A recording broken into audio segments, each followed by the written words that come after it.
जय सद्गुरू. जयश्रीच रेसिपीमध्ये आपलं स्वागत आहे. आजची आपली रेसिपी आहे साधी भेळ. त्यासाठी लागणारे साहित्य: मुरमुरे, कांदा, टोमॅटो, कोथिंबीर, फरसाण, लिंबू, बारीक चिरलेली हिरवी मिरची, मीठ, चाट मसाला. आता आपण रेसिपीला सुरुवात करूया. सर्वप्रथम एका बाउलमध्ये आपण मुरमुरे घेतलेले आहेत. त्याच्यामध्ये आपण कांदा घेऊया. आपण किती मुरमुरे घेतलेत त्याच्या हिशोबाने आपल्याला कांदा, टोमॅटो,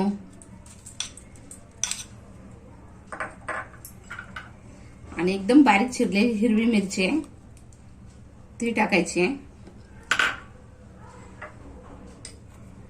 चवीनुसार मीठ. आपण चाट मसाला वापरणार आहोत त्याच्यामुळे मीठ जरा थोडंच वापरायचंय. चाट मसाला थोडासा, आणि हे आपण आता थोडं मिक्स करून घेऊया.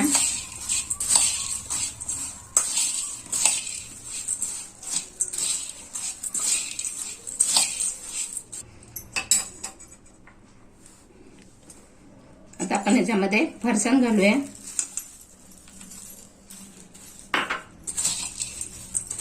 आपल्याला क्वांटिटी कशी, मुरमुरे कसे घेतले त्याच्यानुसार सर्व क्वांटिटी वापरायचे. टोमॅटो, कांदा, फरसाण.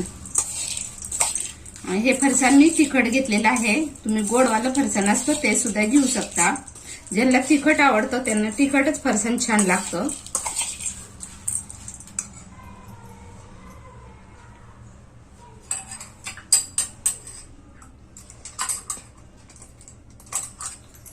आता थोडासा लिंबाचा रस घालूया आपण. चाट मसाला वापरला आपण, जास्त लिंबाचा रस नाही घालायचा आहे.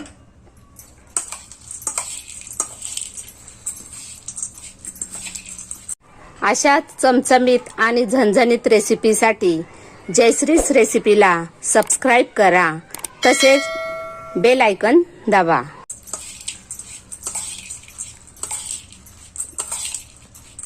याच्यामध्ये तुम्ही हिरवी मिरची चॉप करून टाकली थोडीशी. तुम्ही लाल तिखट वापरला तरी चालतं, आणि हिरवी मिरचीची टेस्ट छान लागते. थोडीशी कोथिंबीर घालूया.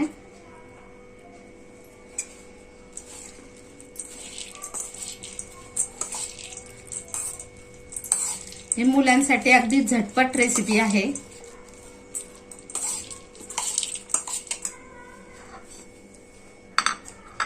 आपली आता ही भेळ तयार झालेली आहे. आपण एका प्लेटमध्ये काढूया.